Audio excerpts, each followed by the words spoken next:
जानेंगे atomic structure के अंतर्गत, जो कि सबसे अच्छा बच्चों इम्पोर्टेंट टॉपिक माना जाता है, रदरफोर्ड के अल्फा कण का प्रकीर्णन प्रयोग। ये रदरफोर्ड का अल्फा कण का प्रकीर्णन प्रयोग है क्या, इन सभी के बारे में हम लोग जरा जिक्र करते हैं। अच्छा, बात करें रदरफोर्ड के अल्फा कण के प्रकीर्णन प्रयोग के बारे में। सन 1911 ईस्वी में अर्नेस्ट रदरफोर्ड ने अल्फा कण का प्रकीर्णन प्रयोग किया। हमने क्या कहा, सन 1911 ईस्वी में अर्नेस्ट रदरफोर्ड अल्फा कण का प्रकीर्णन प्रयोग करते हैं। दरअसल इसी प्रकीर्णन प्रयोग के बाद रदरफोर्ड अपना परमाणु मॉडल देते हैं, जिसे नाभिकीय मॉडल भी कहा जाता है। इसी के बाद रदरफोर्ड का परमाणु मॉडल दिया जाता है। इसी के बाद परमाणु क्रमांक, परमाणु भार, तमाम प्रकार के चीज़ों के बारे में अध्ययन किया जाता है। तो इसी के बारे में हम लोग जिक्र करेंगे।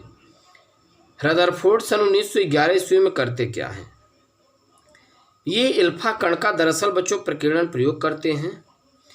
एक स्वर्ण की बारीक पन्नी लेते हैं, 4×10⁻⁵ सेंटीमीटर, इतनी बारीक पन्नी होती है, इतनी बारीक पन्नी होती है, इतनी बारीक पन्नी होती है, इतनी बारीक पन्नी होती है कि यानी कि बहुत ही बारीक पन्नी। आप ऐसे इमेजिन करिए, बहुत बारीक पन्नी, इतनी बारीक पन्नी कर दिया जाता है कि ये पूरी की पूरी जो पन्नी होती है, आप ये बताइए अगर कोई पन्नी होगी स्वर्ण की या फिर मेटल्स की, मोटी पन्नी होगी, तो आप इसे बारीक करिए, तब तक आप बारीक करते रहिए जब तक कि वो बिल्कुल पतला ना हो जाए। जैसे आप ये बताइए, जैसे हमारे पास ये एक कॉपी है, ये आप देख पा रहे हैं, एक ये हमारे पास ये कॉपी आप देख पा रहे हैं, इतनी मोटी है ना, इसमें से आप पन्ने निकालते जाइए, निकालते जाइए, निकालते जाइए, लास्ट में एक पन्ना बचे। ठीक, जब एक पन्ना बचेगा तो बारीक हो गया। उसी का स्वर्ण की पहले मोटी थी पन्नी, उसके बाद इतना हम बारीक कर दिए कि बिल्कुल एटम के बराबर हो गया।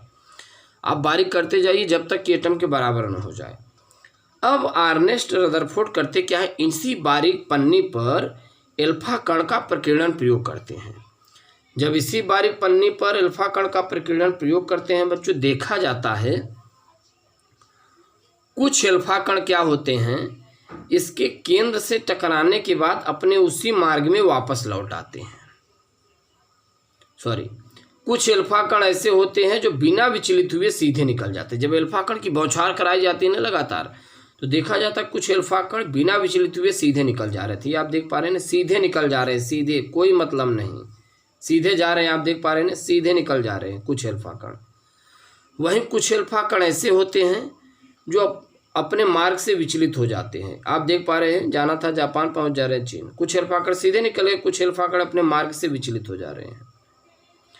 अच्छा, जो सीधे निकल गए, इस पर रदरफोर्ड अनुमान लगाते हैं कि यार परमाणु का कुछ भाग धनावेश द्रव्य से भरा होता है, राइट, या ऋणावेश द्रव्य से भरा होता है। ये दो बातें बताते हैं। उसके बाद देखा जाता है कुछ अल्फा कण जो खाली निकल गए, वहाँ तो उन्होंने बताया कि वो रिक्त है, खाली स्थान है। कुछ अल्फा कण अपने मार्ग से विचलित हो गए, तो यहाँ पर इन्होंने बताया कि परमाणु कुछ भाग धनावेश या ऋणावेश द्रव्य से भरा है। एक जो सबसे महत्वपूर्ण इंपॉर्टेंट फैक्टर होता है, देखा गया कुछ अल्फा कण, जैसे 2000 अल्फा कण का प्रकीर्णन प्रयोग कराया गया, तो उनमें से मात्र कुछ एक अल्फा कण ऐसे होते हैं जो परमाणु के केंद्र से टकराने के बाद अपने उसी मार्ग में वापस लौट आते हैं। गए परमाणु के केंद्र से टकराए, अपने उसी मार्ग में वापस, देख पा रहे हैं ना, सीधा गए, टकराए, उसी मार्ग में रिटर्न, भाग लीजिए, ये भाग लीजिए, ये देखिए, गए परमाणु केंद्र से टकराने के बाद अपने उसी मार्ग में वापस लौट आए, राइट। तो इस प्रकार से देखा जाता है रदरफोर्ड के अल्फा कण के प्रकीर्णन प्रयोग के बारे में काफ़ी जानकारियाँ दी जाती है। अब यहाँ पर रदरफोर्ड अनुमान लगाते हैं, यार परमाणु का कुछ भाग जो है छोटा है, जो कि उसके केंद्र में संचित होता है। यहाँ रदरफोर्ड कहते हैं परमाणु का समस्त द्रव्यमान, लगभग समस्त भार उसके केंद्र में संचित होता है, जिसे परमाणु का नाभिक कहते हैं।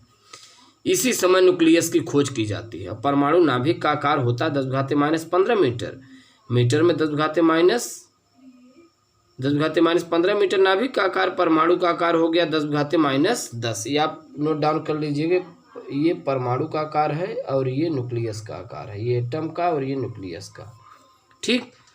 तो इस प्रकार से परमाणु नाभिक की खोज की जाती है, रदरफोर्ड के अल्फा कण का प्रकीर्णन प्रयोग। और इसी के बाद इसी में परमाणु क्रमांक बच्चों, परमाणु भार दिया जाता है।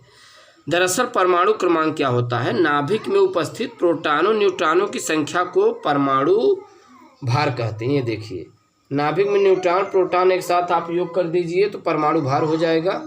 और नाभिक में केवल प्रोटॉनों की संख्या को क्या कहेंगे? परमाणु क्रमांक कहेंगे।